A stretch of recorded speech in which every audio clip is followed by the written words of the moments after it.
Hey you guys, what is up? It is Carl Plank with Plankens Networking. Today we're here with a pretty exciting video. For those of you that don't know, I am at my parents' house for the next week or so, or the next few days. I'm not sure exactly how long it's going to take me, but they've been having some really bad internet connection issues. They've had a lot of issues where the internet is just dropping off. Uh, Cables, I believe, are not sending the signals as strong as they should be. I've tested a few with my Ethernet tester, and I've had a few that were also bad that I've also changed out. So right now I'm currently there switching stuff out, and I've kind of noticed that, and I've known this for a while. The hardware at my parents' house is just old. It's not really doing as good of a job as it used to. And not just that, I mean, the hardware has been used in many different builds for different servers, and yeah, a few things haven't upgraded, but not very much in the last few years. So, I've decided to reset everything at their house for now. So, I'm currently wiping the servers. I got some new cable. I'm making some Ethernet cables and running them through the house. And then later on, it's not right now, but I'm looking into it. I would like to remodel their server room basically. So my parents use a lot of stuff on the servers, especially lately. They've been using Plex. For those of you that don't know, Plex is a media server client that allows you to serve data to TVs, client computers, laptops, tablets, phones, whatever you want, wherever you want. So they use Plex a lot because they have a lot of videos, they have a lot of VHS tapes that they want to be able to watch. So I've decided to go ahead and do some server makeover on the hardware. So I'm going to be building two new servers. I want to build a domain controller, which is just going to be the domain controller for Active Directory, DNS, group policy, and DHCP. I don't want it to do anything but that. So for that build, I've decided to go with an MSI ATX 9970A G43 Plus motherboard. This motherboard is an AMD motherboard. It supports the FX processor, which is what I plan on using in it, as you can see below. I'm going to be using an AMD FX 6300 6-core processor, Black Edition. Now, I know a lot of people say AMD is not that great, and I'm aware. I'm not the biggest AMD fan. I'll be honest, I love Intel over AMD any day. But I'm kind of on a budget, and AMD's processors are decently fast, and they are cheap.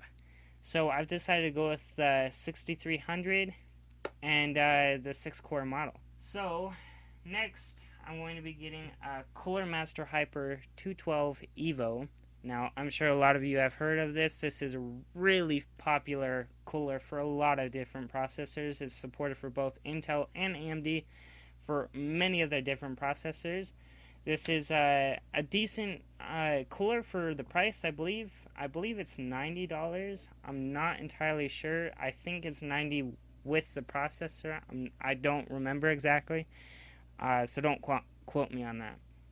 So next, I decided to go with an EVGA 600 bronze power supply. I think this would be a little bit too much wattage for what I'm going to be doing on this server. I'm not running anything fancy on there, so I don't think that I will use up the full power supply's potential, but I feel like it's a little bit better to get a power supply that's a little bit bigger than what you need. It will make it so that in the future, if you want to add a hard drive or two, you don't have to go out and run and buy a new power supply. You already have the extra wattage you need. So I definitely believe in buying a little bit of a bigger bigger power supply than what you actually need.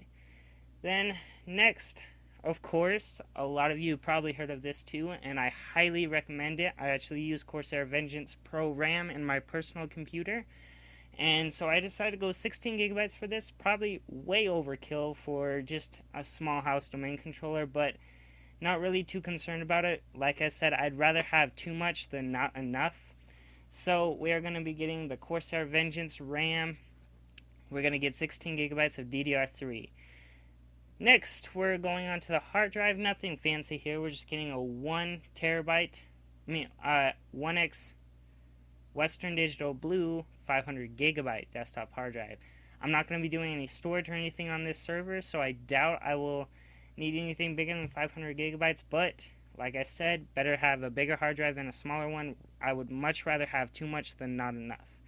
Then, because this motherboard does not have onboard video, and because the screen I'm actually going to be setting up under their stairs is an HDMI screen, I've voted for an EVGA GeForce 8400 GS 1GB SDDR3 graphics card. They do have a passive mode, and I just went with this one. It's just cheaper, and it just made more sense to me for the price. Next, and this is personally, I believe, way overkill for a server case for this setup, but I went with a Roswell RSV L4412 rack mountable server case. The main reason I went with this is this has 12 hot swappable bays, and granted I'm only going to have one hard drive in there, so it won't matter that they're hot swappable or that there's 12 because I won't be using them all. Like I said before, I'd rather have more than not enough. So I went with this just in case I decide to change this server into something else in the future, or maybe just add a few hard drives in it and turn it into like a backup server or something. You know, you can never have too many backups. I personally believe in that. I've lost data on one server and had it backed up on another one. For those of you that aren't aware, I actually have a FreeNAS server now. I haven't ever had one before, so I'm still really new to it. I've been learning how to use it, how to set up shares and that on that. It's been a really fun experience, and my friend Trevor's been helping a lot with that, so shout out to him. You guys can check out his website if you'd like. I'll have a link in the description below. And then the next server is going to be our file server and our web server. Now, at my parents' house, I run an in-home web server. The reason I do this is because there's a few things that, maybe either my parents don't know how to do or they need to get to some software or something. I have all of that hosted on that web server, and so it's not like it's a big web server or anything. It's just something that I run inside the house. I edit the host file so that I don't have to purchase a domain. And the file server. Now, the file server is going to get hit hard. And the reason I say it's going to get hit hard is because a lot of people in this house use Plex. It's not just, my little sister and my little brother. It's my mom, it's my dad. They all like to watch your shows. So, I opted for this build an MSI 99 FXA motherboard. The reason I did this one is because this one has plenty of expansion for the future. It's got tons of PCIe ports, and it has just what I need for this build. I also really like the looks of the motherboard. I love the color scheme of it. It's just a very, very solid motherboard. I highly recommend MSI. They are an awesome company. And I actually use an MSI motherboard in my personal computer. I'm just not sure the model number right now. We'll be right back after these messages. Alrighty then, now that you guys are halfway through being bored, make sure to check out our sponsor for today. Are you looking for someone to take some professional pictures for you? Well, look no further. Whether it's professional portraits for a business website or maybe just some simple family photos. For a wedding, Swanky Rumble Photography is the way to go. Make sure to message them via the link below in the description and set up an appointment today. And now, as promised, I will get back to boring you guys. Okay, and then after that, we have another AMD FX 6300 6-core processor. The reason I went with this one again, I honestly don't think I'll even use the full 6 cores in this. If I do, I can trade it out for a faster processor in the future because AMD does have tons and tons of faster processors. And this isn't one of their fastest, it's just one that's fast enough for what I'm doing. Like I said in the previous build, the Cooler Master Hyper 212 Evo is a badass. It is a badass cooler. I highly, highly, highly recommend it. It's just a really good product for the price, and it will work perfectly for this setup. Next, I don't even know how to say this name, but I'm going to guess it's Albacon PEX10 SATA RAID card. The reason I'm getting a RAID card for this one is because my parents haven't even copied all of their VHS tapes to the server yet, and I'm already used up about 8 terabytes of data for movies, music, and games for everybody in the house. Games mainly my little brother. So this will allow me to add 10 SATA ports to my computer and run it in array so that I can have a backup as well. Redundancy is a huge, huge thumbs up for anybody that does it. I highly recommend doing backups constantly. Backups are not, it's never a bad thing to back up. Like I said, I've lost data before and had it on one server, not the other server, and I was, thank God that it was there. So next, probably way overkill for my parents' house, but we're going to go with 10 Western Digital Blue 6TB desktop hard drives. The reason I'm going with 10 is because, like I've said before, rather have too much than not enough. And I'm also going with 2 Samsung 850 EVO 250 gig SSDs. I'm going to use one for the operating system so that it boots up fast and I don't have to worry about any kind of issues with it not performing well.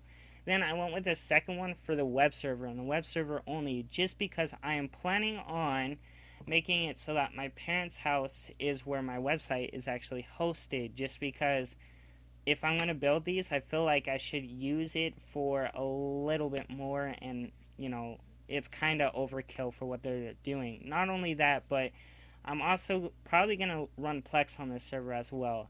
And Plex requires, for the transcoding, it requires an SSD for it to be smooth for how many different devices people use. For example, my brother uses Android, PS3, my mom uses their TV, the computer, my dad uses his Chromebook. If I come over, I use my tablet. It just honestly depends, and in order to be able to do this successfully, I feel like it would be better to have an SSD for the transcoding than a regular hard drive. So I decided to go with 2 of those. I'm not going to run those in the RAID array just because I don't see a reason to, but I'm sure it'll work fine the way I have it set up. Then I'm going with an Intel i350 NIC quad-core PCIe Express, for those of you that don't know, network card. The reason I'm going with this one is because it's 4 ports, which means it'll support teamwork in there. It'll make it so that the connection is a little bit faster. So I'm switching out our switch we have right now, which is a 100 megabit switch, and I'm going to be switching out for a gigabit switch that I actually have at my apartment right now and just haven't brought over. It's a 48 port switch, and I would like to eventually switch all the computers here to quad NICs. I actually have my personal computer and my girlfriend's computer running with a quad NIC at my place, and I love the fact that it just transfers smoothly, fast, and I don't have to worry about any hiccups. So next on the list, probably way overkill for this build too, but like I said, better have more than not enough. So I'm going with an EVGA Supernova 1300 watt G2 Gold power supply. The reason I opted for this one is because it is a modular power supply where I'm going to be having a ton of cables running in here. I wanted to be able to cable manage it and make it look nice. And in order to do that with a build this big, I felt like I had to have a modular power supply instead of a semi-modular power supply, which is what the one in the domain controller is. Then again, I went with Corsair Vengeance Pro 16GB DDR3 RAM. I'm actually thinking about going to since this is only 2 sticks, I'm thinking about going to the full 32GB for that board. I think that would be way overkill again, but personally for the price, it's not that much more. And like I said 1,000 times in this video, it is way better to have too much than not enough. Then again, I went with, because these motherboards don't have onboard video, I went with an EVGA GeForce 8400 GS 1GB SDDR3 graphics card. And the reason I went with this one again is just because there's no onboard video. I'm not going to be doing anything killer on here. No Adobe, Premiere work or anything. I'm not going to be doing any video stuff on there. Pretty much all I'm going to be doing is the transcoding with Plex, if I decide to have Plex on this. I'm actually not sure yet. Like I said, I might just build another server or use a server I currently have as a domain controller for Plex and throw that SSD in there and just buy some more RAM for it and throw in a few more hard drives in there, which I actually have a ton already. So if that's the case, then I'll just throw those in there. Again, for the case, I went with the Roswell RSV L4412 rack mount server case. Another reason I went with this for both builds, I really want this setup to look boss. I want it to look professional. I want it to look good. And so I'm actually going to be buying a server rack, just probably a 32 IU server rack, nothing too big, just something that's big enough to hold this server, the web server, and I eventually also want to set up a pfSense router here, so I'll probably be using some of the old hardware for that too, because like I said, no reason to go and build like a $500 computer for just using it as a router. That would be ridiculous. If you do that, I definitely would scold you. I'm pretty sure there's people that have done that. I guarantee there's a video on Linus Tech Tips that's done that. So yeah, you guys, that is pretty much it for these builds. I do want to get some case fans. I'm just not sure what to get on those yet. I'm looking into Noctua because Linus Tech Tips seems to really like that company. That's a channel I trust a lot on YouTube. And so, we'll just kind of see what's out there right now. Just doing some research. I've done a ton of research on these two setups. If you guys see anything that you don't think is going to be compatible, make sure to let me know below. Like I said, I haven't bought any of this hardware yet, but it's going to be within the next week or two, and I will be shooting a video out to you guys. Thanks for checking the live stream, you guys, or the archive, whichever you're watching this on. I hope you guys have a fantastic day. It is a beautiful morning in Salt Lake City, Utah, and I am glad for once to be in Sandy. For those of you that watch my vlog channel, I am not the biggest fan of Sandy, Tooele, of Grantsville, downtown Salt Lake City, or Payson. So, yeah, you guys, make sure to drop a like, subscribe. Don't forget to follow us on Facebook or Twitter. And also, you guys, like I said, drop some comments below. Let me know what you think of these setups, what you think I should do, what you think I shouldn't do. And do that, within the next week or two, because I will be buying this hardware, like I said. So if you guys see any issues, then, yeah, it'd be nice to know ahead of time before I buy the hardware and then have to return it. Anyways, you guys, again, thanks for checking in. I'm sorry I haven't uploaded in so long. I've just been super busy, but I'm back right now, and I'll make sure to get some videos out to you guys more often. I'm sorry about that again, you guys, and I hope you guys have a great day. It's a beautiful day, and, yeah, see you guys later.